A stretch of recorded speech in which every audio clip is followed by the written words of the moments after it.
Um dos objetivos do podcast Críticas Filosóficas do Casamento é ampliar a discussão de capítulos do livro Até que a Razão o Separe. E neste episódio tivemos a imensa alegria de ter como nossa convidada a professora Thelma Birchal, da Universidade Federal de Minas Gerais. Junto com ela, escrutinamos as opiniões de Montaigne sobre sexo, amor e casamento nos ensaios e, não menos importante, as colocamos em contraste com o maravilhoso texto Igualdade entre os Homens e as Mulheres, de Marie de Gournay. Julguem vocês o resultado, pois de minha parte, posso dizer que foi uma boníssima e instrutiva experiência. Um bom episódio. Bom, Thelma, é uma satisfação enorme poder conversar contigo aqui no Críticas Filosóficas do Casamento. Fiquei muito feliz quando você aceitou essa nossa conversa, porque, além, obviamente, de poder repercutir algumas afirmações do Montaigne sobre amor e casamento, nós vamos ter também a oportunidade de falar de Gournay, que também é um objeto do teu interesse aí, né, nessa discussão, né? E a primeira coisa que eu queria te perguntar, assim, eu sei que ontem nós tivemos uma conversa prévia, assim, tu me disseste que estava lendo com atenção, né, o livrinho, então, esse de divulgação, né, Até que a Razão o Separe. E a minha primeira pergunta é a que eu faço para quase todos com quem eu estou conversando. Eu falei muita bobagem sobre o Montaigne lá ou dá para passar? Não, isso, de forma alguma, né? Acho que acertou os pontos, né, principais aí da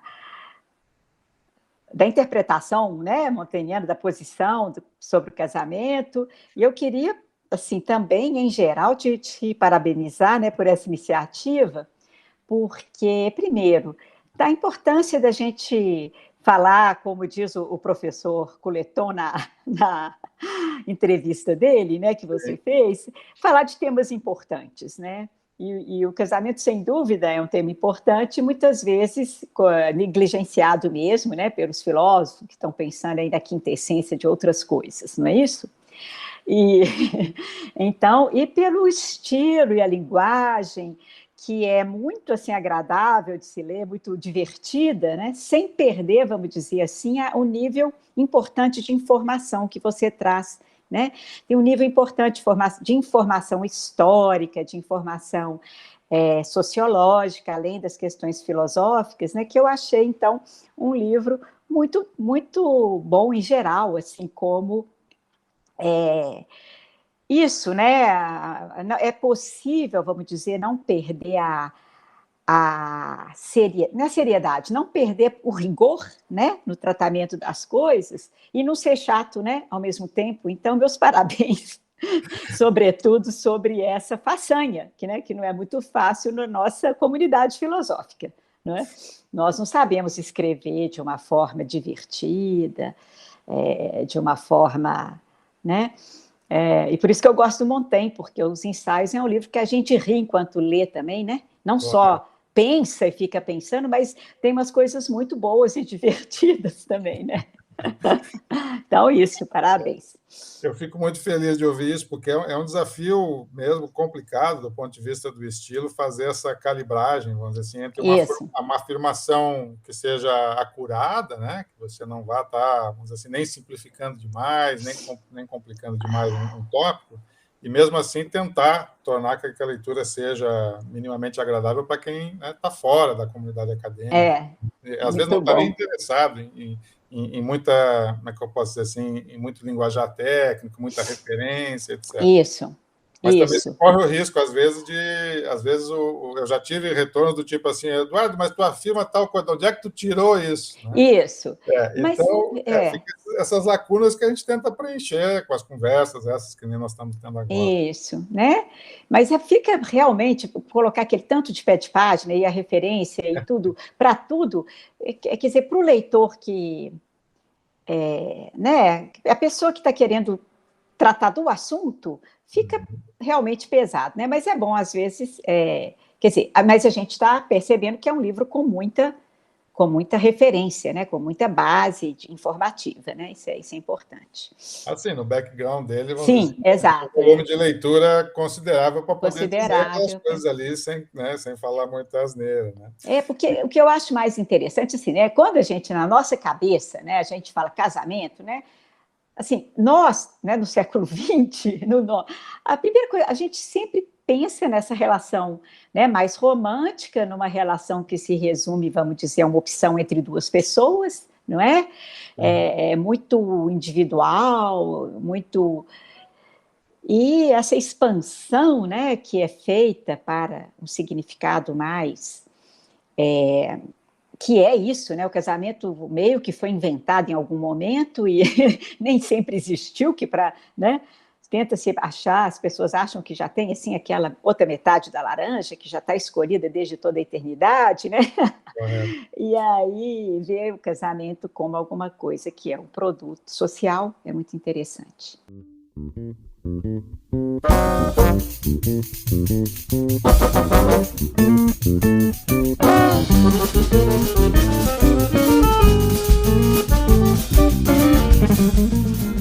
Sabe que uma das coisas difíceis na hora de colocar esse livro no papel foi escolher com quem que eu queria conversar, Isso. quais autores e autoras. E o Montaigne, para mim, ele cumpre uma função estratégica, porque eu escrevi lá no começo do texto sobre Montaigne, eu disse o seguinte, né, que ele teria sido um arquiteto habilidoso na construção de pontes culturais de larga extensão, e que a apreciação que ele faz do casamento é um momento privilegiado na história do que seria a filosofia do casamento, porque ele produz um contraste, né, com aquilo que eu chamei de modelo do casamento do justnaturalismo medieval.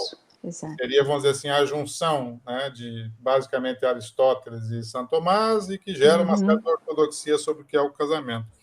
E o que é interessante para mim no Montaigne é que, pelo menos nos textos que eu muito rapidamente comentei ali naquele capítulo, é que ele tem o que eu chamei de uma curiosidade etnográfica, ou seja, ele pega aqueles relatos sobre o Novo Mundo, vamos dizer assim, sobre os costumes que são, né, dos nossos ameríndios aqui, e chama atenção para alguns aspectos ali que para mim é muito relevante o fato de, quando pensar o casamento, pensar do ponto de vista de uma variedade antropológica suficientemente ampla.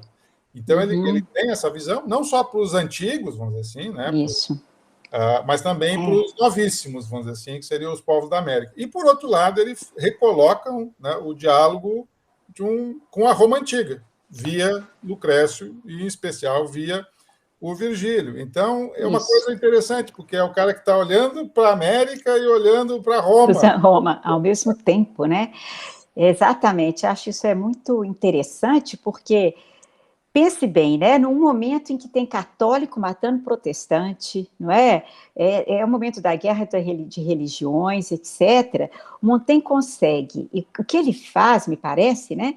Ele dessacraliza, né, a questão do casamento, quer dizer, toda essa discussão do casamento como um sacramento, como um símbolo religioso, né, que foi trabalhado ali pelo cristianismo, por Tomás de Aquino, né, em geral, Sim. O casamento simbolizando lá, né, a união de Cristo e a Igreja, e nesse contexto, assim, de uma efervescência de discussão religiosa, né, a discussão do Montaigne é totalmente isso que você falou, a discussão dele vai para um olhar antropológico, né? Ele quase que trata como um cientista social a questão do casamento. Isso é muito moderno, né? Essa ponte. Quer dizer, ele volta para os antigos, mas também esses antigos não têm essa... também não ocupa um lugar de autoridade, né? Também não ocupa. Ele ocupa um lugar de uma expressão importante, etc. Então, esse olhar de Montaigne antropológico, sociológico, que vê o casamento na sua função de costume, né, de um costume importante, de um costume que faz o mundo andar, vamos dizer assim, mas a gente não vê, pelo menos eu não vi não me lembro assim, de nenhuma referência sagrada em relação ao matrimônio, em relação ao casamento de Montaigne, né? E ele que é um cristão, ele diz que é cristão, ele nunca, né, nunca quis não ser, mas ele não coloca nesse registro, né? Então, são dois registros, vamos dizer, mais seculares, tanto o registro romano quanto esse do olhar antropológico.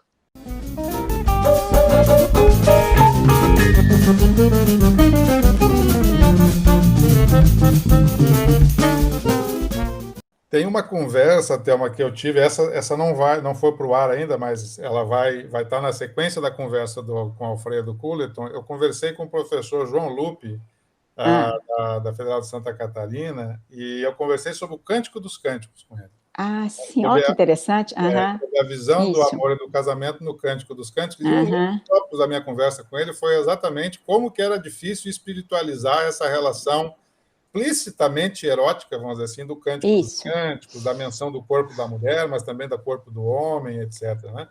E uma coisa que me chamou a atenção, lendo um ensaio delicioso, o artigo que tu escreveu, né, O Amor e as Suas Regras, em Sobre Versos de Virgílio, que é uma publicação, né, lá na Criterion, de 2012, tem um momento lá do teu texto, onde tu está colocando as cartas na mesa, assim, do que tu vai fazer, e aí tu diz o seguinte, eu vou ler aqui para te relembrar, que isso é de 2012, né? Aí tu diz o seguinte, sobre versos de Virgílio, não é de fato um ensaio sobre o amor, se entendemos amor tal como o apresenta a tradição filosófica, sobretudo a partir de Platão e do neoplatonismo. No Fedro e no Banquete, Eros é espiritualizado. Ele ama, sobretudo, a alma, a sabedoria ou o bem. O que escreve Montaigne também se distancia do amor cortês, dos romances da literatura medieval, irrealizável, no qual a figura da mulher é inatingível e em cujo horizonte se encontra a morte. Muito menos se trata do amor conjugal, celebrado pela tradição clássica na fidelidade de Penélope e sacramentado pelo cristianismo, que lhe deu o sentido simbólico da união de Cristo e sua igreja. Que, aliás, até que eu paro a citação, aqui é exatamente o momento onde a discussão com o Lupe vai ser complementar à conversa que nós temos aqui, porque é exatamente uma das leituras do Cântico dos Cânticos, que é feito por Orígenes, que é, aliás, né, o comentário que o João Lupe traduziu, ele fala isso, que Orígenes é um dos caras que cria essa ideia do amor do Cristo pela igreja, do Cristo pela alma dos fiéis. Né? Mas daí tu diz, continuando, né? Em suma, Montaigne não está falando do amor, mas de sexo, não do Eros, que transcende o corpo, mas de Vênus. Ele ensaia sobre o amor em sua dimensão física, tal como aparece nos versos da Eneida, de Virgílio, e da natureza do Lucrécio. Se há algo de divino no amor, do qual fala Montaigne, trata-se da força irresistível do Eros do Olimpo, descrita por Hesíodo. Aí tu cita Hesíodo, dos deuses todos e dos homens todos, ele doma no peito o espírito e a prudente vontade. Então, é muito bom ver, né, que o Montaigne cumpre essa função aqui de estar, de certa maneira, recuperando, a gente pode chamar um aspecto, sei lá, mais carnal, vamos dizer assim, que está escrito na relação aqui, o que nos leva para aquela dimensão sempre difícil, que é o casamento como sendo uma espécie de tentativa de acalmar, né, os ânimos da carne, vamos dizer assim, né? Como de remédio à concupiscência, vamos dizer assim, né? E aqui eu queria te ouvir um pouquinho sobre esse ponto, né? Porque também o Montaigne acho que nos ensina algo sobre isso. Né? Isso.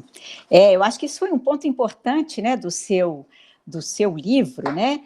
Que eu acho muito bom você chamar a atenção sobre isso, da forma que você chamou, porque exatamente que isso que foi colocado, que o casamento, né, pelo apóstolo Paulo lá, que, bom, já que não dá para todo mundo ficar casto, né, já que não dá, pelo menos que cada um tenha a sua mulher e o seu marido, cada mulher o seu marido, para resolver esse problema aí do desejo. E aí, Montaigne tem uma psicologia finíssima, né, é uma psicologia finíssima para dizer que, ao contrário, né, o casamento não tem nada a ver com desejo. Ele vai dizer, o amor tem suas próprias regras, e o casamento é o casamento é realmente é o lugar da instituição social, é o lugar da reprodução, não é isso? A a geração de filhos não tem nada a ver com, vamos dizer, com o erotismo e a sexualidade. O casamento como geração de filhos, da família, que é importante para a sociedade funcionar, etc. Agora, não sei, agora justamente primeiro, né, justamente pelo caráter obrigatório do casamento, que ele diz, o casamento é uma relação em que a gente só é livre para entrar, mas não é livre para sair. Então, é uma relação obrigatória, é uma relação que não vem da liberdade da escolha, você não escolhe como escolhe-se o amigo, né? E como escolhe-se o amante. Pelo menos no tempo do Montaigne, os casamentos eram arrumados. E ele acha que está certo. Né? Exato. O casamento tem que ser arrumado, porque o casamento não cumpre essa função da paixão erótica. O casamento é o túmulo do sexo. Né? Exatamente. Ele é o túmulo do sexo, vai dizer o Montaigne, porque essa convivência constante, ele vai dizer que as mulheres, né, estão sempre disponíveis, não tem dificuldade no casamento para a realização do ato sexual, e o ato sexual é uma diversão, né? Então ele tem que ter um caráter lúdico que o casamento não apresenta. E a função do casamento é outra. Então, isso aí, quer dizer, realmente, desde São Paulo, depois o São Tomás, e mesmo o casamento dos protestantes depois, né? Mesmo o casamento não sendo um sacramento para os protestantes, o casamento é o lugar onde a sexualidade é a sexualidade permitida, de uma certa espiritualização também, mas uma sexualidade permitida. Então, isso eu achei muito bom, a distinção. Quer dizer, a incapacidade do casamento aplicar o desejo é justamente porque a natureza do casamento não é sexual. Não é? Então, ele nunca vai aplacar o desejo, né? Porque você vai sempre estar olhando para o outro lá, né? Para aquela pessoa que não é propriamente aquela pessoa que está ao seu dispor, digamos assim, que já fez o pacto e aí perdeu a graça. Né? Então, é muito interessante isso. E eu acho assim que então isso e não tem espiritualização possível, né? Quer dizer, essa coisa de que o casamento teria que ser assim, esse lugar especial, e aí que Deus ajuda, né? Abençoa, e aí não tem nada disso, né? Ele é um pacto que tem uma grande utilidade. Né? Eu gostaria, ele não usa essa palavra, sim, mas é uma coisa muito útil. Né? E por isso que a gente não pode brigar com ele. Mas ele é útil, não nessa dimensão do desejo, né? Então, ele é útil para outras coisas. E ele é tão útil e importante, vamos dizer assim, do ponto de vista de manter, sei lá, coesão social, por exemplo, isso, que seria um despropósito não ser arranjado. Ele diz isso. Exato. Imagina isso. Deixar o casamento à mercê, vamos dizer assim, da instabilidade dos desejos. Dos desejos. Isso, né? seria muito difícil você conseguir fazer essa cola social funcionar se tivesse ancorado, vamos dizer assim, em algo tão instável quanto, por exemplo, né, o desejo, ou a atração sexual, etc. Né? A relação romântica, né, exato, digamos, também, exato. Porque é isso, né? Por isso que é isso, exatamente. É por isso que, imagina, essa história hoje, né, o sujeito... os casais deixaram de ter aquele vínculo assim, eles se separam. Né? Isso é impensável, porque nós hoje dependemos de alguma maneira das relações afetivas, do vínculo afetivo, afetivo sexual, afetivo, né, de uma relação especial num sentido afetivo, e ele acha que isso é um desastre. Né? Se o casamento for depender disso, nós estamos muito mal arrumados. Né? Então, nesse sentido, é realmente interessante. E esse é o tipo de função que a gente espera que o Montaigne vá cumprir, que é pegar, por exemplo, algo que está, né, já a essa altura, quando ele está escrevendo, já enraizado, vamos dizer assim, na tradição da ortodoxia cristã sobre o casamento, que é essa ideia que o casamento vai servir, né, a aplacar os desejos, vamos dizer assim, e dizer, não, mas só um pouquinho, se é para isso que vocês querem, vocês estão apostando no cavalo errado. Cavalo errado. Porque não vai dar certo. Né? E por isso, me parece que ele faz também uma leitura muito assim, muito corajosa e muito clara da questão da fidelidade, né? Sim. Porque é isso, se o casamento não é o lugar da realização dos desejos, não é? Se essa realização vai ser em outro lugar, é uma burrice, né? E é uma coisa cruel, são duas coisas, né?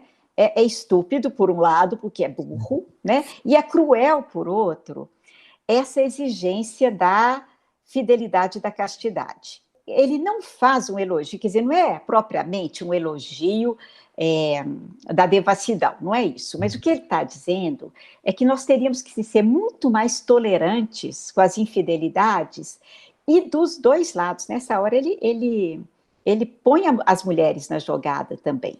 Não é? Você deve esperar do casamento a estabilidade, um acordo, que a mulher e o marido se entendam. Agora, em relação à sexualidade, ele fala, os homens são obcecados com a fidelidade, eles têm pavor, né, de serem chifrados, ele usa a palavra corni, né, que é chifrudo. Ele fala, gente, mas que preocupação boba, não é? Primeiro, porque ela é inútil, é uma preocupação inútil. E depois, porque ela se exige muito desigualmente. Primeiro, que ela é inútil. Então, se o homem for sofrer e as mulheres forem sofrer por questões de fidelidade, nós estamos todos muito mal arrumados também. Então, ele faz, né? E depois que nesse também é exigido da mulher uma carga muito maior de castidade, digamos assim, que é extremamente cruel com as mulheres, né? E ele acha injusto e que a coisa devia ser pegar mais leve. Nada no sentido, vamos dizer, de vamos fazer uma revolução sexual, fundar uma comunidade hippie, nada disso, é tudo por debaixo dos panos, porque o Montaigne, não é? Porque o casamento é útil, não é isso? Correto. Ele é útil, nós não estamos discutindo a estabilidade do casamento, mas também esperar a fidelidade. Então é muito divertido, assim, quando ele fala desse pânico, né, dos homens, e por que os homens querem controlar as mulheres, e ele fica rindo, ele fala, gente, você já não colocou chifre em alguém? Então pode ter certeza que alguém já colocou chifre em você, né? Pense bem. Considere a possibilidade. E assim, o mundo não vai acabar por causa disso, etc. É muito engraçado, assim, a maneira como ele tenta, em vários momentos, não é só nos versos de Virgílio, né?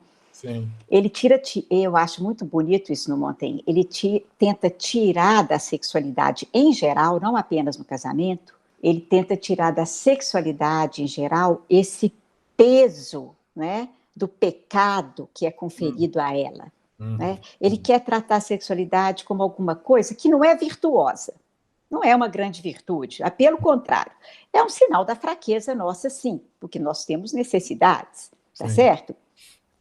Mas ela não é o lugar da corrupção também, ela é alguma coisa de muito natural. Então, é muito interessante esse olhar, que talvez seja esse olhar antigo, né? Dessa outra tradição antiga, né? Dos romanos. Exatamente. Né? Tem um momento que eu falo que uma das conquistas, quer dizer, conquista entre várias aspas, mas um dos legados, vamos dizer assim, do cristianismo na discussão sobre sexo e casamento é exatamente ter colocado a areia na bem lubrificada engrenagem sexual seja dos nossos ameríndios, seja dos romanos. Dos romanos, Quer dizer, a igreja é meio que uma bad trip, vamos dizer assim. A bad trip. Nessa junção, né, entre sexo e casamento, porque exatamente da forma como é constituída, em especial ali, é muito próximo do Montaigne, né? Quando a igreja realmente assume querer normatizar o casamento, né, que é o concílio, vamos dizer assim, um pouquinho, 1563, se não me engano. Então, está ali, na vizinhança dele, essa discussão muito efervescente, vamos dizer assim, da igreja, de fato, tomar conta do casamento e normatizar aquilo ali. Isso. Né? Tipo assim, fazer uma ortodoxia, vamos dizer assim, de uma ética sexual, etc. Né? E ele não, ele está olhando para essas duas coisas, tanto que ele faz, o elogio que ele faz à virtude conjugal das tupinambás. É ótimo. Exatamente. É muito engraçado. Aquela frase é sensacional, né? É Ele genial. faz o Não, elogio, olha a virtude delas, né, de querer arrumar tantas esposas quanto possível para os seus maridos, né? Isso, eles, é um milagre? Não, isso é de fato, né? A frase dele, deixa eu até ver se eu acho, ele diz assim, né? Que as tupinambás, então, sendo mais cuidadosas com a honra dos maridos do que com qualquer outra coisa, buscam e empregam sua solicitude para que tenham o máximo de companheiras que puderem, pois isso é. é prova da virtude do marido. Os nossos gritarão que é milagre, não é, Aham, é não uma é. virtude propriamente matrimonial do mais alto quilate. Então, ele olha, Bom demais. Aham. ótimo. Ele olha para os tupinambás e vê isso, e certamente ele olha lá para os gregos, né, e para os É. romanos, e também vê, né, como é que eu posso dizer assim, não vê essa marca do estigma do pecado, da corrupção da carne, etc., na questão do sexo. Né? Então, de fato, É. é todo um arejamento que tem nessa Que discussão, vem, e é é. o que se espera de novo, é o que se espera que o Montaigne entregue para nós como leitores. Né? Como leitores, né? Essa coisa da monogamia, né? Porque eu Isso. gostei muito dessa leitura, aliás, eu não tinha prestado atenção nisso, é muito bom que ele lê realmente ele está pensando, né, que a Tupinambá é uma mulher, não é? É como a europeia, que tem que vencer o seu ciúme, né? E ela consegue, né? Ela tem essa possibilidade, ela é uma mulher generosa que deixa o marido ter muitas mulheres, etc. Né? Quando realmente a coisa já está decidida muito antes, né? E você faz essa observação, né? Quando realmente é outra configuração, né, que está em jogo, mas ele lê com o olho do europeu e ao mesmo tempo introduz essa questão, porque me parece que veja bem, a questão da monogamia, que é um peso, né? Então, a monogamia é sacralizada na sexualidade, né? E não propriamente só na relação civil do casamento, né? Mas ela sacralizada na sexualidade ele acha que isso é totalmente contrário à nossa natureza, né? Então, o índio é mais natural, o indígena, porque a nossa natureza não é monogâmica, nós temos nosso desejo, ele vamos dizer, né? Ele não é uma coisa, ele precisa né? Ele é instável, exatamente, o desejo não é grandes coisas, né?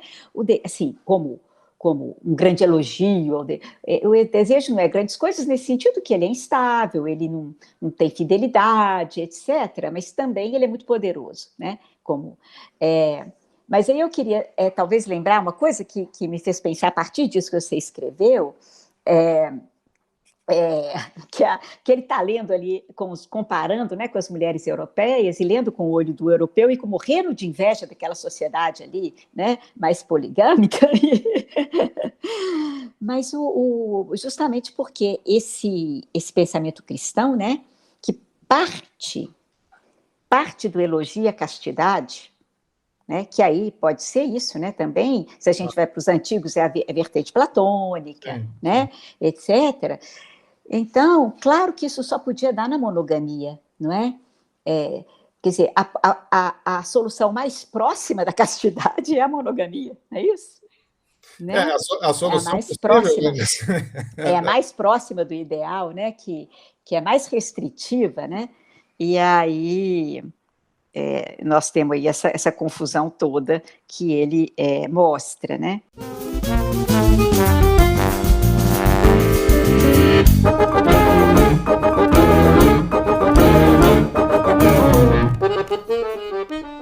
Eu tenho uma brigazinha depois desse artigo, né? Eu tô lendo umas coisas, tentando ver como que Montaigne vê as mulheres e como sempre é muito rico, né? Montaigne é muito assim, ele é capaz de trabalhar em vários cenários, né? Ele trabalha em vários cenários. E tem um cenário que ele não é muito, assim, muito justo com as mulheres de seu tempo, né? Então, eu já defendi essa ideia. Mas talvez a gente fale disso mais adiante, Não, mas eu né? acho que a gente já pode falar agora, porque tu me fizeste a gentileza, né, de me convidar para participar de uma apresentação tua no Ateliê Montaigne, né, Uhum. onde tu exatamente explorasse naquela palestra essa visão, a multiplicidade de visões do Montaigne sobre, né, a mulher em geral.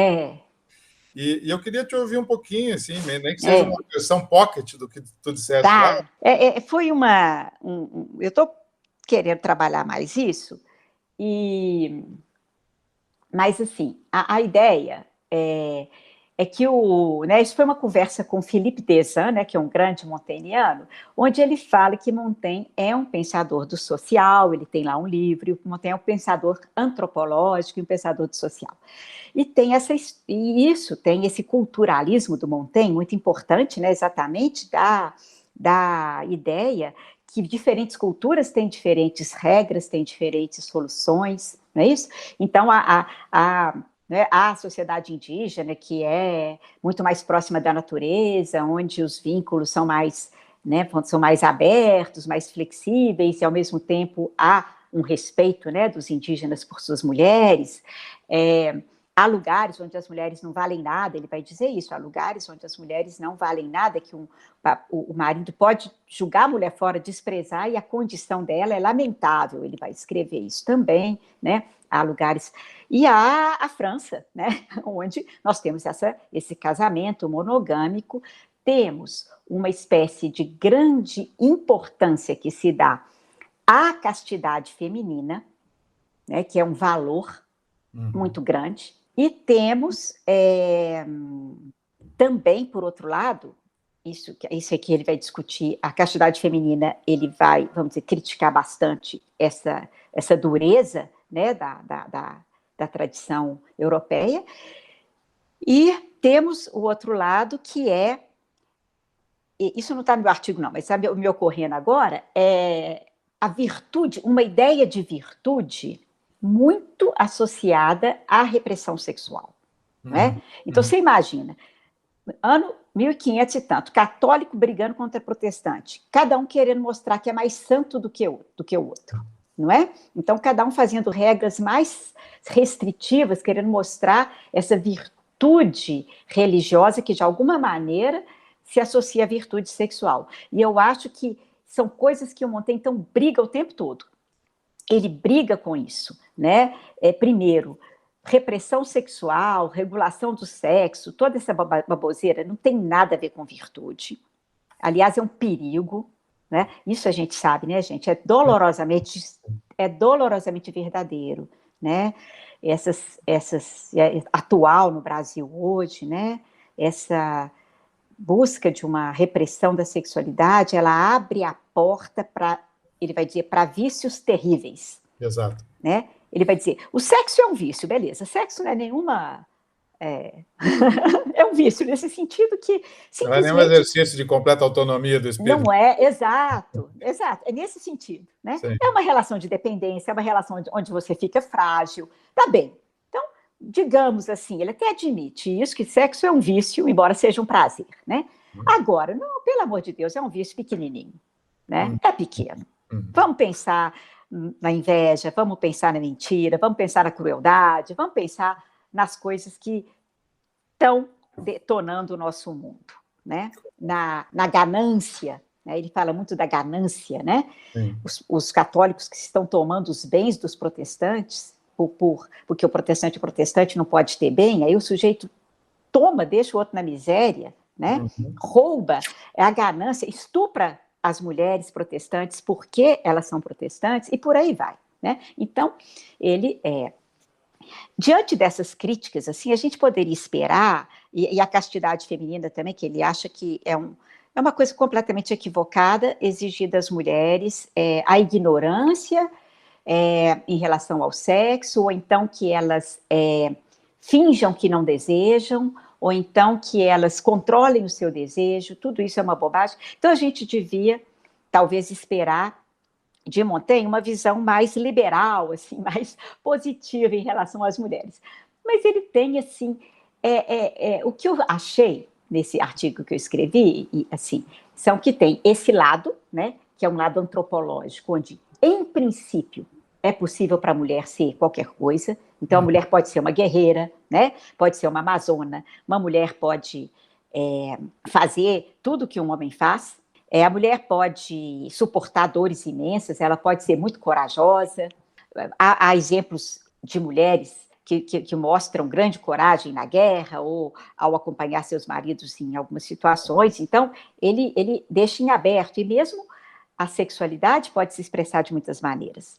Mas quando se trata, aí eu chamo que é o olhar mais sociológico, né? Sim. Quando se trata de falar das mulheres da sua sociedade, embora ele perceba muito bem o lado da limitação sexual, né, e, de certa maneira, critique isso bastante, ele não abre para as mulheres outras possibilidades, assim, tipo, né, uma mulher pode ser uma filósofa? Ele vai dizer que não. Né? Uma mulher pode comandar um país? Ele vai dizer que não. Né? Não tá certo. As mulheres não foram feitas para comandar os homens, no máximo comandar a casa. As virtudes das mulheres são virtudes matrimoniais. As mulheres podem ocupar o espaço público? Não. Né? As mulheres não, elas não têm assim e ele naturaliza isso. Né? Ele não fala que isso é só, a não ser uma frase muito rapidinha no final dos versos de Virgílio, que ele fala, fora os costumes e a educação, quase não há diferença entre homem e mulher. Ele escreve essa frase, mas quando ele vai falar no concreto, é que ele fala literalmente assim, que mulheres, quando começam a falar de filosofia, começam a dar uma de intelectual, elas são que nem papagaios, que começam a repetir o que elas ouviram. Elas deveriam se dedicar no máximo à poesia, que é aquilo que é mais conveniente para o seu sexo, que é feito para agradar. As mulheres, e ele volta com essa história, que as mulheres estão ali naquele lugar de agradar. Não é? Então, mesmo que essa crítica muito arguta que ele tem para a questão da moral sexual e a abertura que ele dá para a mulher, vamos dizer, transgredir, mas transgredir assim, que nem os homens, todo mundo tem que transgredir meio escondido, não é? Ele é a favor de uma transgressão. A transgressão, então, no domínio sexual não é acompanhada por uma visão da mulher como capaz de, enfim, da vida pública. Sim. Bom, E ele não confere isso. Engraçado também, ele não traz exemplos de mulheres intelectuais, ele não traz, assim, não traz. É sempre mulheres guerreiras, né? É muito corpo, assim, é muito corpo que não tem muito... Mas, assim, a mente da mulher é muito afetada e o lugar da mulher é o casamento.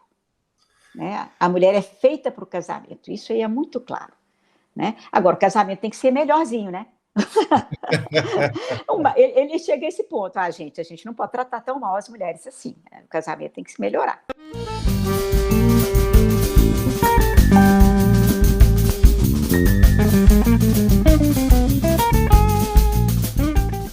Eu acho engraçado, inclusive, que quando ele chega lá a escrever aquele sobre 3 boas esposas, né? Isso. E aí tu vai ver que as 3 boas esposas são aquelas que morrem com os seus maridos. Morrem com seus maridos. Esse é exatamente o aspecto trágico, vamos dizer assim, da circunscrição da vida da mulher ao espaço da domesticidade. O casamento é de tal maneira que, inclusive, morrendo o marido, a mulher tem que fazer o favor a si mesma de morrer junto. Né? De morrer mesmo. Né? E a virtude dela é essa, né? Isso.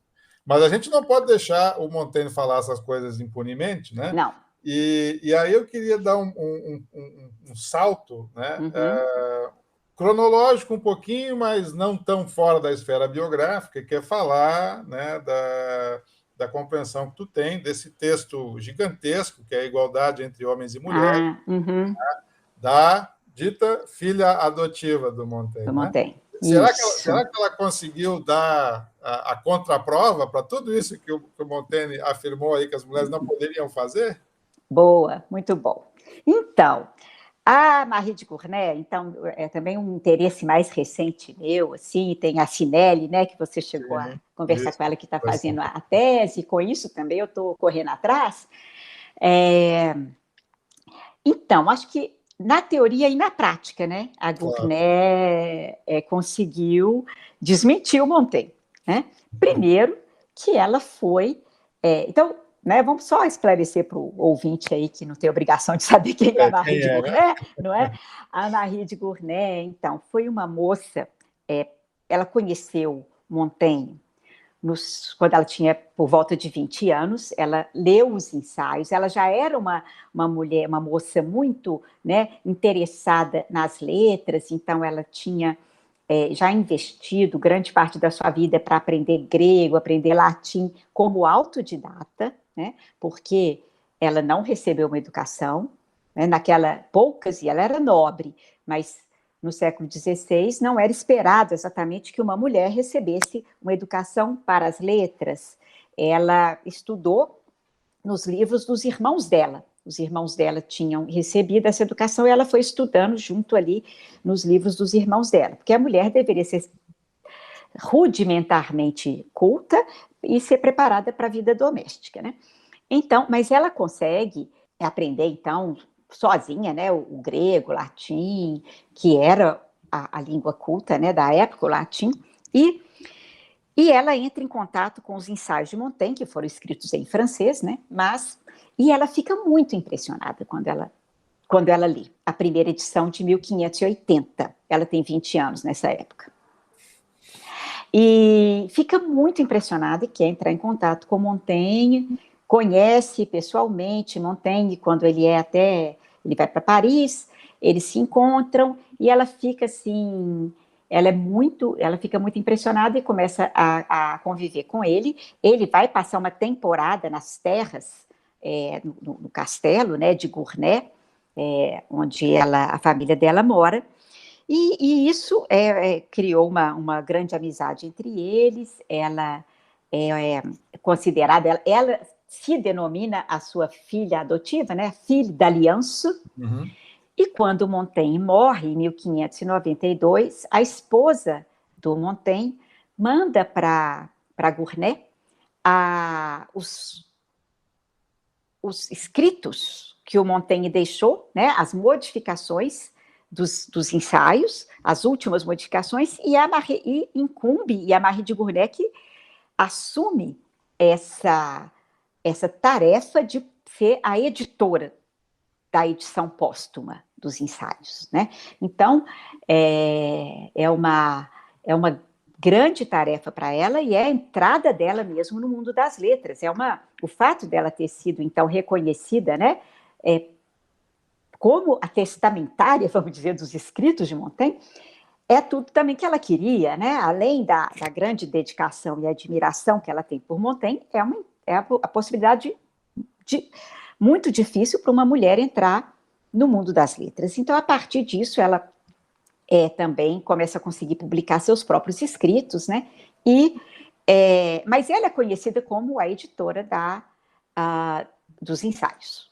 Mais recentemente, está sendo estudada, então, a obra que ela deixou, e é uma obra muito interessante, né? E ela escreve esse texto mais tarde, bem mais tarde, depois que ela publica os ensaios, e ela entra em contato com o mundo letrado da França, vive muitos reveses, muitas dificuldades também, né? Questões políticas todas da guerra afetam profundamente, e ela é uma mulher, e ela ficou pobre, né? A família dela perde o dinheiro e ela tem que viver dos seus escritos. Então, é uma mulher que não se casou, ela não se casa. Eu acho que ela entende que se ela se casar, a vida literária dela acabou, né? E ela se torna uma mulher do mundo das letras. E escreve essa obra, né, 1600 e pouco, A Igualdade dos Homens e das Mulheres, que é uma obra pequenininha, né, que é um desdobramento de uma obra anterior, mas na qual ela recolhe vários testemunhos desde a antiguidade, né, das possibilidades que as mulheres têm. E a tese dela é que Montaigne está errado, né? Ela deixa uma passagem bem clara em relação a isso. Assim, vamos dizer, ela tentou ser o mais indireta possível com o seu mentor, né? Sim. Mas ela fala, Montaigne diz, e ele diz que não sabe por quê, que as mulheres raramente podem governar. Se tu né? me permite, eu vou ler a Sim. passagem aqui, Sim, vamos ver se eu obrigada. acertei, vamos ver se é isso aqui que tu está pensando. Ela começa citando Plutarco, ela diz assim, esse é o opúsculo sobre feitos virtuosos das mulheres. Isso. Plutarco defende que a virtude do homem e da mulher são iguais. Isso. Por outro lado, Sêneca publica nas Consolações que devemos acreditar que a natureza não tratou as mulheres de maneira ingrata, nem reduziu e restringiu suas virtudes e sua inteligência, mais do que a inteligência e as virtudes dos homens. Pelo contrário, ela as dotou de um vigor e de faculdades iguais para tudo que fosse honesto e louvável. Agora vem o Montaigne. Vejamos o que pensa, depois desses dois, o terceiro chefe do triunvirato da sabedoria humana e moral em seus ensaios. Aí vamos lá. Parece-lhe, diz ele, sem saber o porquê, que raramente encontramos mulheres dignas de comandar os homens. Isso não seria particularmente igualá-las aos homens e confessar que, se ele não faz isso de forma geral, ele teme estar errado? Embora ele possa justificar sua restrição pela pobre e degenerada instrução desse sexo, de resto, ele não esquece de justificar e destacar, em outro lugar desse mesmo livro, aquela autoridade que Platão atribuiu às mulheres em sua República, além do fato de que Antístenes negava qualquer diferença entre os dois sexos no que diz respeito a talento ou virtudes. Aí ela segue.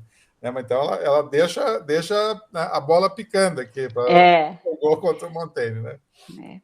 Isso. Então é isso. Se ele fala que raramente a mulher pode governar, então a briga dela me parece assim: se raramente uma mulher pode governar, ele tinha a obrigação de pensar que esse raramente se refere à condição, às possibilidades que foram dadas àquela mulher. Quer dizer, aquelas raras mulheres que tiveram uma educação, que tiveram um treinamento, por que ele não vê que esse raramente se deve à má educação que é dada ao nosso sexo? Quer dizer, como é que Montaigne não admite, né, que como ele admite para todos os outros, em geral para os homens, que a pessoa é moldada pelo costume?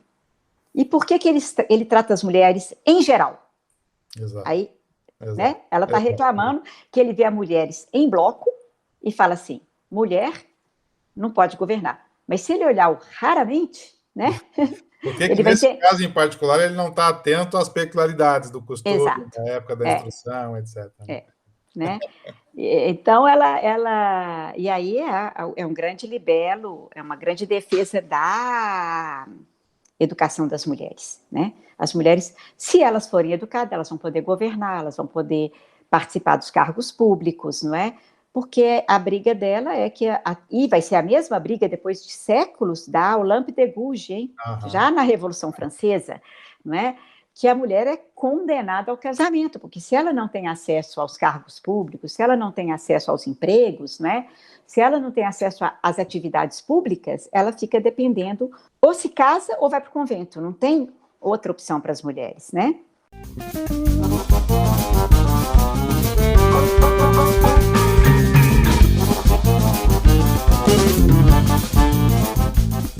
Eu acho extremamente, tipo assim, avançado no que se chama de arqueofeminismo, ou no proto-feminismo, etc., e das quais Gournay e Olympe de Gouges são, obviamente, referências, né?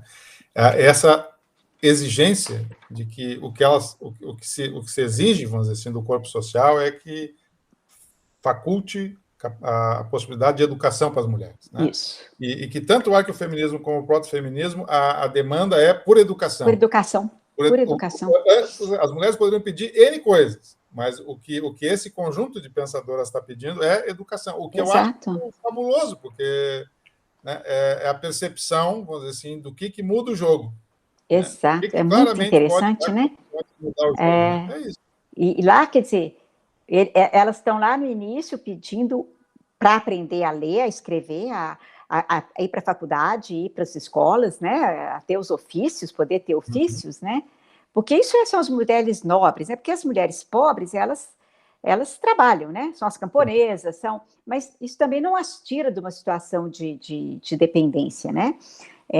Talvez seja interessante, eu tenho vontade de trabalhar um pouco mais, né, estudar um pouco mais isso, assim, mas mesmo assim, elas estão pedindo a educação, né, para o acesso aos cargos, e as feministas atuais estão pedindo uma educação mais igualitária, né? Menos, porque mesmo a educação na escola ainda faz a distinção de gênero, não é? Ainda diz aquilo que é apropriado para os homens e o que é apropriado para as mulheres, né? Ainda divide. A educação em casa ainda discrimina, né, os papéis sexuais, né? Mesmo a gente tendo avançado bastante, ainda há muito o que fazer em relação à educação, né? Sem dúvida. Né? No país do menina veste rosa, menino veste azul.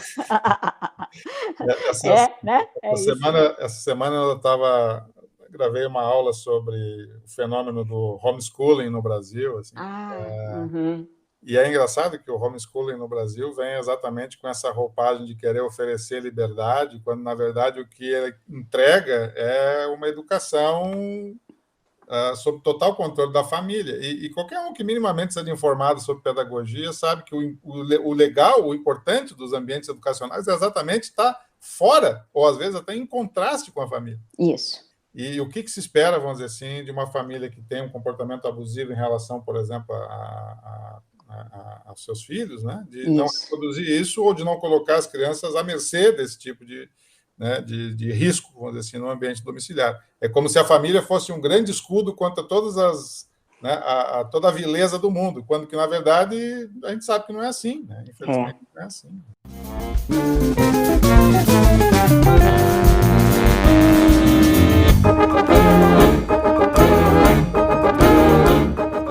Mas eu queria voltar para um pontinho do Montaigne, que me chamou muita atenção lendo o teu ensaio, então, esse sobre, né, o amor e suas regras no Virgílio, né? Uma passagem que tu diz assim, eu vou ler: desprovido da regulação natural, o amor é então submetido às regras artificiais dos costumes e das leis. Elas também, as leis, né, múltiplas e variadas segundo as diferentes sociedades. Embora Montaigne descreva costumes de outros povos, nesse capítulo ele coloca o foco principalmente as regras de sua própria sociedade. Foi o que tu falaste antes, né? Isso. A relação entre amor e regras sociais, não só em Sob Versos de Virgílio, mas também em outros lugares dos ensaios, é extremamente complexa. Por um lado, o ensaísta acusa a espécie humana de, com suas inúmeras proibições, pretender negar sua natureza sexual e corpórea, gerando sofrimento. Por outro, declara que os cerceamentos à sexualidade são essenciais, pois a proibição aguça e alimenta o desejo. De forma que o pudor é, paradoxalmente, e aqui o que eu quero agora é ver como é que esse paradoxal funciona, um aliado da tentação, já a total liberdade da natureza ou do casamento não é assim tão sedutora. E aí tem uma referência, uma passagem que eu queria que tu fizesse a gentileza para os nossos leitores de identificar exatamente no que você estava pensando quando do casamento, né? Não ser exatamente um aliado aqui, ou não ser tão sedutora a natureza. Né? Ele fala, no casamento é preciso espicamento e ardência. Já não é mais amor se não tiver flechas nem fogo. Né? Isso para a sexualidade. No casamento, a liberalidade das mulheres é profusa demais e embota o aguilhão da afeição e do desejo. Para sanar esse inconveniente, veja o trabalho que tem em suas leis Licurgo e Platão. Né? Então, eu acho que o Montaigne é uma coisa meio freudiana, né? Me parece, assim. Ele vê que, assim, para o ser humano não tem uma saída totalmente feliz, totalmente maravilhosa, né? Nós somos, como ele diz, a gente tem tudo em parte, né? Sempre que a gente tem uma coisa, a gente tem o negativo junto, né? Então, as regras, o cerceamento da sexualidade, ele é ao mesmo tempo um mal, mas um mal necessário, né? A sexualidade humana, ela não é natural nesse sentido dos animais, né? Os animais, eles, inclusive, ele vai dizer isso, e é muito interessante, lá na Apologia de Raymond Sebon, ele vai dizer, os animais, eles têm um instinto. O instinto dos animais é regrado. O corpo é regrado. O corpo tem seus limites, né? O que não tem limite é a razão, é a imaginação. Correto. O ser humano, ele é, vamos dizer, sem o desejo nosso, ele é polimorfo, né? E ele é sem fronteiras e ele é infinito, não por causa do corpo. Se a gente deixasse só o corpo, estava fácil, igual os animais, não é? Mas o ser humano não, ele tem a imaginação, ele começa a imaginar. Então, o cara, sei lá, não está lá com vontade nenhuma, ele vai ver um filme erótico, ele toma, né? Ele dá um jeito. A nossa sexualidade não é natural. Por outro lado, isso por um lado, ele percebe, e por isso mesmo, é necessário, então, já que as regras da natureza não estão em nós, vai ser necessário fazer algumas regras, né? É necessário fazer uma limitação. Você fala isso no início do seu livro também, né? A sexualidade, né? Agora, essa limitação, ela é ambígua, né? Por um lado, ela gera sofrimento. Então, quando você põe regra demais, limita demais, reprime demais, ela é geradora de sofrimento. Então, ele vai dizer, não tem sentido, por que você vai... por que nós... É cruel, é um monstro, ele vai dizer, é um monstro aquele ser que nega a sua própria natureza. Então, é monstruoso negar os seus instintos, negar a sua natureza. Por outro lado, esse caráter também, vamos dizer, imaginativo, lúdico do amor, ele precisa de certas dificuldades.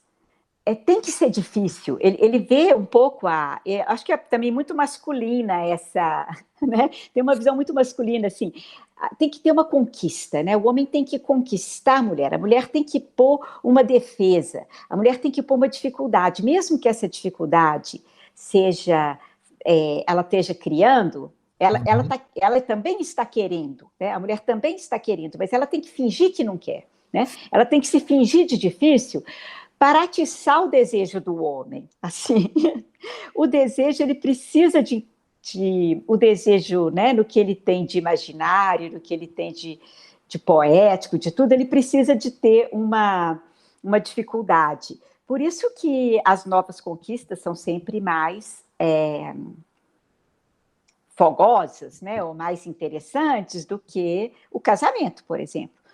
No casamento, a disponibilidade da mulher enfraquece o desejo, né? Ele não tem mais que conquistar a mulher está ali, né?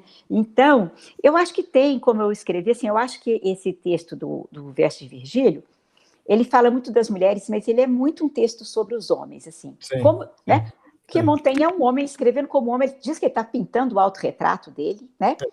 E ele está falando do ponto de vista masculino, né? Então é interessante ler também desse jeito.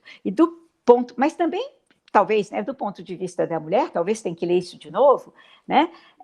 Claro que também do ponto de vista da mulher, o erotismo carregado também tem o lado da novidade, o lado da dificuldade, ele é, de alguma maneira, estimulante, mas me parece que é mais para o homem, né? Esse homem guerreiro que tem que conquistar a presa, né? E então tem que conquistar a sua presa e tal. Então, esse jogo, ele tem dois lados. Ele é necessário, agora, levado ao extremo. Esse que é o ponto que eu acho. Se a gente não o toma como um jogo, e o toma como, talvez, né, a moralidade padrão, toma como a pecado, toma como, não, tem que preservar mesmo a santidade, a castidade, porque isso é o virtuoso. Se a gente toma isso a sério, né, aí vai ser sofrimento. Então, levar as regras do amor, talvez, eu acho que é isso, levar as regras do amor para um campo onde não se está se tratando mais de amor, né, de sexo, levar as regras do sexo para um campo ético propriamente, assim, onde está em jogo a virtude, está errado, não é? Porque, digamos assim, o sexo é muito pouco para estar, não é? Ele é muito baixo para querer. Você vai ser virtuoso pela sua conduta sexual? Uhum, uhum. É muito Quem sabe a gente pouco. mira em píncaros um pouco mais nevados, né, mais altos. Exato. Ele fala, Porque presta atenção esse no aí que ele está for. fácil, né? Pois é, né? E isso vai ser de um sofrimento atroz também, Sim. não é? Se tudo a gente coloca nisso, né? Você imagina, né? Isso, aquela educação hiper rigorosa, né? Punições, né? Que a gente sabe, flagelações, Sabe assim. que me ocorreu agora pensar numa coisa, assim, porque fica muito claro que, né, o Montaigne faz essa conexão entre sexualidade, desejo e, né, as nossas capacidades imaginativas, que transcendem, vamos dizer assim, os aspectos Isso. meramente corporais, né? Aham. E aí faz essa observação que se segue, aparentemente, dessa, que é bom, criar uma espécie de ética sexual é meio que chover no molhado, né? Exato. De certa maneira, é uma coisa, né, muito difícil de fazer. E aí, o que me Isso. ocorreu foi pensar, né, como que, na tradição, né, do cristianismo em geral, vamos dizer assim, Uhum. se teve que responder questões muito difíceis, de ética sexual nesses tratados do matrimônio que se seguem ao Tratado do Santo Tomás, né? Por É. exemplo, na conversa com o Cullerton, que tu falaste antes, né, Isso, ele é. expôs o Tratado do Sanches, né? E lá no Tratado do Sanches tem questões muito difíceis, porque a capacidade de imaginar, né, é vasta, né? Uhum. A capacidade de doutrinar sobre o que fazer em determinadas condições, do ponto de vista da ortodoxia católica, enfrenta limites. Então, por exemplo, os caras tinham que responder questões do tipo assim, tá, mas eu posso fazer sexo com a minha esposa em lugares sagrados? Tipo assim, É. aí tu já vê o tipo de exploração imaginativa que o cara vai ter, né? Imaginativa, Né? O cara né? fervoroso devoto, aí ele tem o desejo de transar com a esposa na sacristia. Pode ou não pode? Pode ou não pode, Outro né? ponto, eu posso transar com a minha esposa ela estando de costas?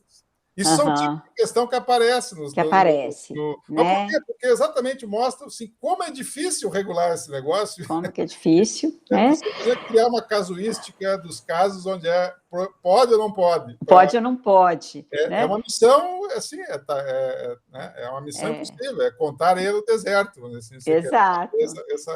esse catálogo do que pode ou não pode Pode ou nas não questões de pode. desejo. Né? É. E para Montaigne é prejudicial, né? É uma coisa Exato, que prejudica. Quer exato. dizer, vai pensar no que é importante, gente. Assim, ele vai, é mais ou menos assim. Ninguém vai ser tão virtuoso. Quer dizer, eu acho que ele tem essa ideia da virtude igual dos antigos, né? O domínio da sexualidade, ele é menos uma prova de santidade ou da sua, né, devoção, que você é puro, é menos uma prova de pureza, né?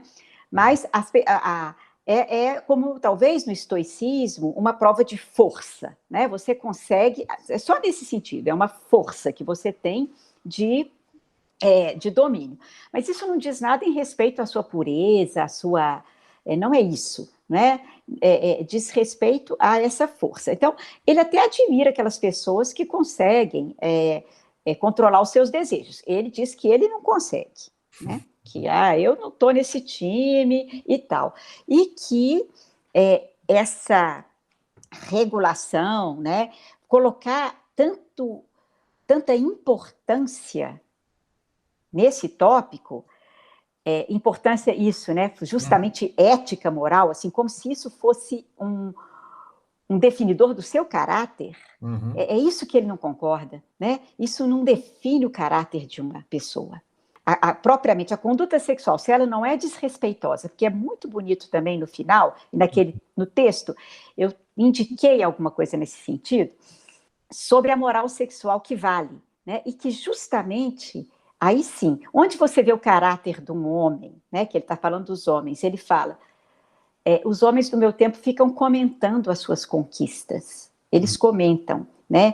Ele fala, eu acho isso um absurdo, né? É uma relação tão tão íntima,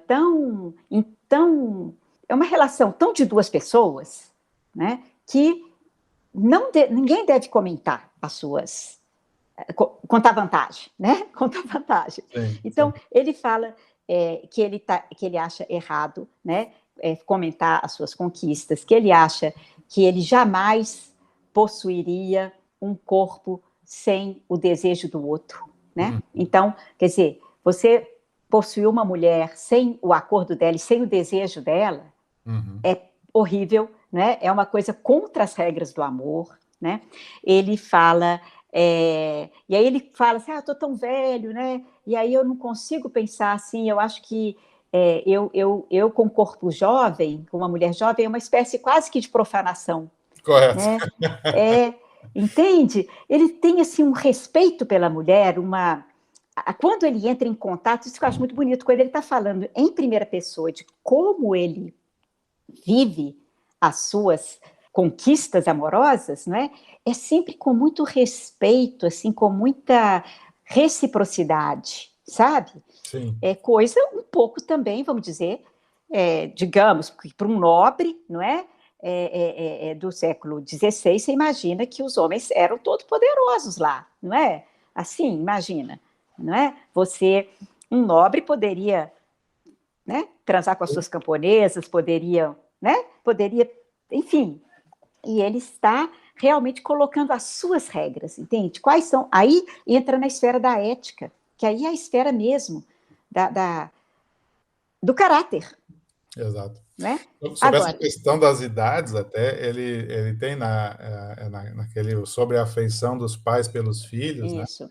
Ele tem uma passagem lá que ele fala da questão das idades do casamento, né? Daí ele diz assim, casei-me aos 33 e aprovo a escolha de 35, que diz Aristóteles.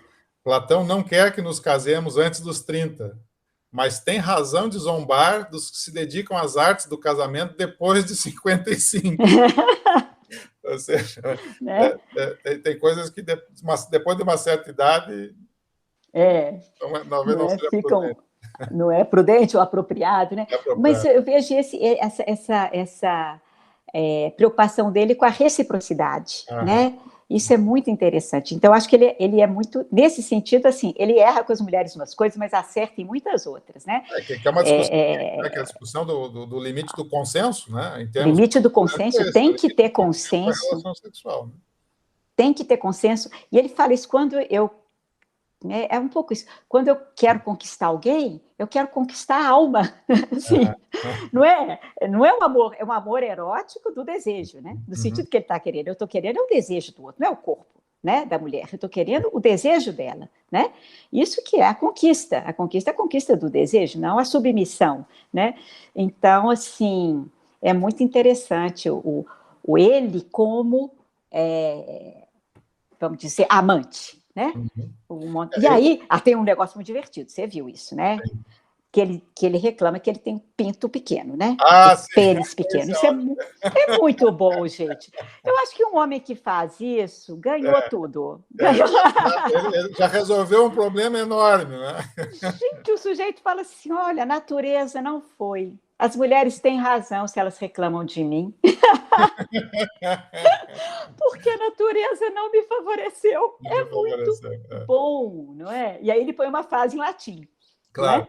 Ele põe em latim.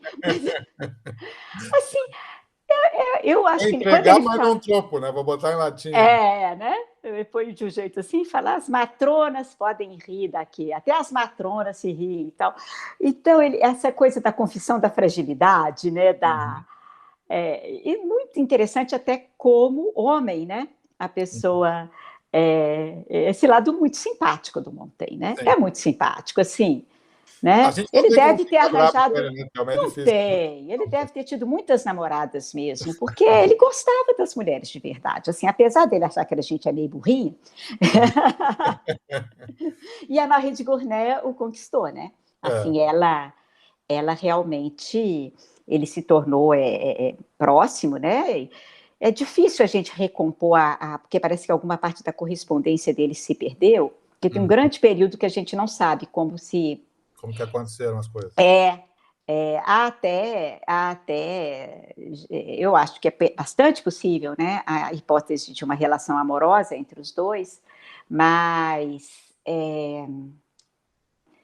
mas eu digo assim, ele teve essa convivência grande com ela, ele a colocou, discutiu, né, os ensaios, escreveu junto, conversando com ela, modificações, né, nos seus ensaios. Então, acréscimo, né, não modificações, acréscimos aos seus ensaios.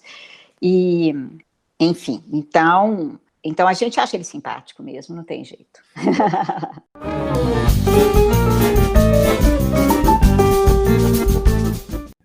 Isso é uma das coisas, assim, eu sou um leitor, né, como é que eu posso dizer assim, de curioso do Montaigne, nunca foi, né, um objeto de uma análise detida e tal, mas eu sempre fico com aquela impressão de que ele é, né, não só um querido, como também, sob vários aspectos, escorregadio em alguns momentos.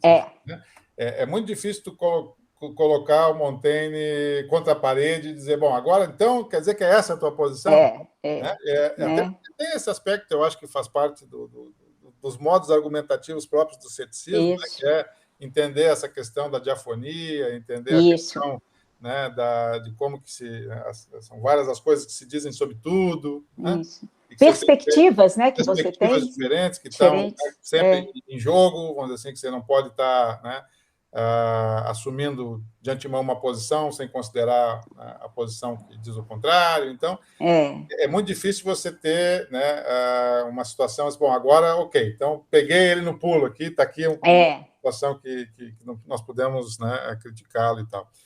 E não é à toa, né, que tem essa versatilidade que é própria do modo como ele escreve, né, e que, bom, gera o que gerou, né? Quer dizer, gera o que gerou.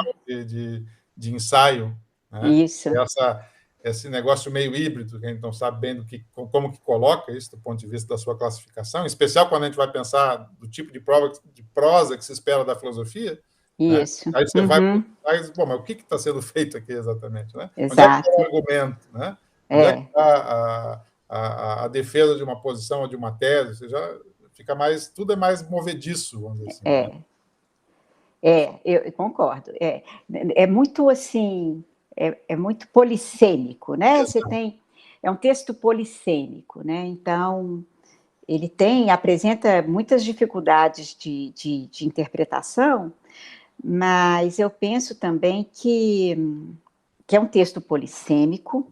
Agora, tem algumas coisas que são isso, exatamente, que você nunca vai ter uma visão assim totalizante, né? Então que realmente você tem perspectivas, né? Que você poderia concordar com elas, vendo que elas são perspectivas diferentes, assim, o mesmo assunto tratado de perspectivas diferentes, né? Não são necessariamente contradições, né?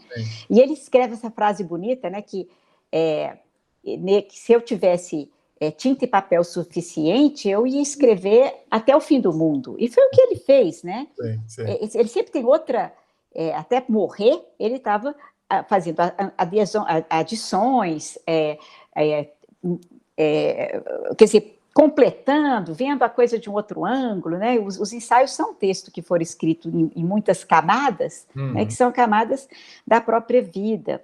Agora, eu penso que exatamente, talvez assim, o meu, né? Não é uma... Então, você não tem, por exemplo, um conceito muito diferente de falar, o conceito de natureza em Montaigne. Não tem isso. Né? Você tem várias maneiras pelas quais se expressa a ideia de natureza. Elas podem ser conflitantes em alguns momentos, mas você vai... Realmente, você não tem essa coisa filosófica de você achar um conceito e botar ele todo arrumadinho nos ensaios, não existe. Né? Agora, uma coisa que, para mim, é uma chave de leitura, sempre é a questão da finitude, sabe? Sim. Assim, é um pensamento da finitude. Não é um conceito, mas é isso, é um pensamento da finitude. Então, é isso. Na finitude, primeiro, as coisas não se resolvem, né? Então, a questão sexual, por exemplo, não se resolve. Você melhora aqui, você melhora ali, você, né? Não há como. Não há uma solução, como que é. O casamento é a solução para isso. Não é, né? Não é. Né? É a finitude ali. E o que eu acho interessante, para mim, o Montaigne, por exemplo, nessa investigação, uma espécie de arqueologia da filosofia do casamento, assim, o Montaigne cumpre essa função, né, de olhar para uma certa ortodoxia que se firma, que é, né, isso que se pode chamar de uma visão justnaturalista no medievo, sobre o casamento, Isso. sexo e amor, essa combinação aí, e aí ele olha para essa coisa e começa a ver as fissuras desse negócio. Exato. E aí tá, Né? porque aqui está fazendo água, Está aqui fazendo também, água. aqui vai fazer mais adiante. Quer dizer, então, ele é uma espécie de um soar de alarme. Né? Isso. E é impressionante, depois, quando a gente olha para a literatura do Renascimento, vamos dizer assim, não só na França, mas na Itália também, né? Que são as duas momentos que eu conheço um pouco melhor, assim, aí a gente olha como que essa reflexão que está lá nos ensaios está espalhado, né, numa certa compreensão, mais ou menos, né, que vai se disseminando de como que essas fissuras vão cada vez aumentando mais. Isso. Né? Então, você tem, né, essa implosão, por exemplo, da ideia de que o espaço da mulher é o espaço doméstico, por exemplo. Né? Então, você vai ver tanto vozes masculinas, mas também vozes femininas, vamos dizer assim, fazendo essa fissura dessa jaqueta de ferro, vamos dizer assim, nas capacidades da mulher, e aumentando ao ponto de explodir. Né? Isso. E é um momento muito apropriado, quer dizer, para ver essas coisas acontecendo. Né? Um momento de uma, como é que eu posso dizer assim, de uma movimentação cultural muito acesa, vamos dizer assim, sobre vários aspectos, sobre esses tópicos. Então, o Montaigne, para mim, é meio que assim, ver esse balão de ensaio, né, da ortodoxia sobre casamento, amor e sexo, em plena ebulição. Assim, essas coisas, e indo para um outro lugar, que a gente talvez nem saiba onde é que vai dar. Onde é que vai dar. Ainda estamos nessa trajetória de ver onde é que isso acaba, né? Mas, para mim, ele cumpre essa função que é estratégica, né? De apontar as fissuras desse modelo justnaturalista, né? Que se firma ali com isso. a Santo Tomás, especial. Exato, as fissuras, né? Exatamente, porque aí é isso. O casamento, ele é uma solução, mas é uma solução muito pontual para algumas coisas, né? Exatamente. E aí é isso, nós temos que pensar menos pretensiosamente, né? Então, e talvez, não sei, você tá lidando com isso, né? Vai ser muito interessante ver o desdobramento do seu trabalho, porque a gente foi numa direção totalmente, talvez, não oposta, né? Mas uma direção possível depois que o Montaigne apontou essas fissuras, que a gente, quer dizer, a nossa sociedade juntou sexo e casamento como, né, o amor romântico de novo, mas tornou o casamento dissolúvel, né? Então, quer dizer, deu uma outra, quer dizer, você dissolve também, né? Quando, quer dizer, é uma relação baseada como diz ele, na escolha, né? Que não para o Montaigne não é, né? Então é interessante isso, como que a coisa vai, as soluções vão ter que mexer vários pauzinhos, né, ao mesmo tempo para poder dar certo, né? Eu costumo dizer que a filosofia do casamento ela tem 3 abalos sísmicos, assim. E o primeiro deles é o que tu acabaste de mencionar, que é a ideia do casamento como um contrato que possa ser dissolvido. Né? Então, a primeira grande discussão filosófica sobre o casamento, e que de fato aponta para uma revolução, é ok, vamos ou não vamos dissolver essa união? Né? Essa é a primeira. A segunda, aí, já muito mais recente, né, é a ideia das uniões homoafetivas. As uniões homoafetivas devem ou não devem ser casamento, né? E que é uma discussão que está ainda, né, se acomodando em vários lugares do nosso mundo. Né?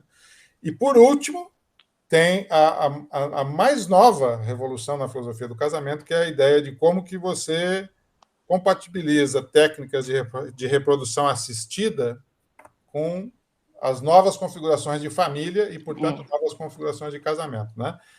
E em algum momento no futuro, eu vou voltar a te incomodar sobre esse terceiro tópico, porque eu acho que isso, né, as tuas pesquisas, vamos dizer assim, na área de ética prática, e o teu interesse por questões de bioética, etc., vai talvez me ajudar um dia a pensar sobre como que essas novas reconfigurações de questões ligadas à reprodução, né, assistida, vamos dizer assim, pode vir a também gerar, né, situações muito novas para a filosofia do casamento. Hoje, por exemplo, a gente tem casais formados por 2 mulheres com filhos. Isso. Né? E, bom, como é que faz, né? Nesse caso aqui, né? Que tipo de filosofia do casamento você precisa para, né, acomodar, né, num certo background teórico esse tipo de associação, né? Uhum. É muito bem-vindo, do meu ponto de vista, eu acho. Eu tenho uns perfis que eu acompanho no Instagram, por exemplo. É mesmo? São 2 mulheres que têm filhos, né? E aí as técnicas de reprodução assistida que lhes permitem ter filhos e não tem marido, né? Tem só... Uhum. E é muito legal de ver como que a nossa sociedade hoje está reconhecendo, né, esses tipos de união. Bom, e aí tem que pensar agora como que a filosofia vai ter que rearranjar suas noções de casamento para dar conta desses fenômenos sociais tão lindos né, que estão... Muito interessante, né? O que a tecnologia permite, né, hoje fazer. É isso, né? E eu acho que apesar de talvez Montaigne ficaria assustado com essa ideia, mas nem tanto, não é? São possibilidades do humano. Exatamente. Né? Exatamente. Pensar que o Montaigne era aberto para isso, né? Quais são para o humano tem tantas possibilidades, né? O ser humano um ser tão aberto, né? Que a gente vai pensando outras possibilidades que antes não eram imaginadas, né? Então, sem perder a humanidade, né? As pessoas morrem de medo da gente perder a humanidade se fizer, né? O Montaigne acho que ensina isso, né? São possibilidades abertas para o humano, né?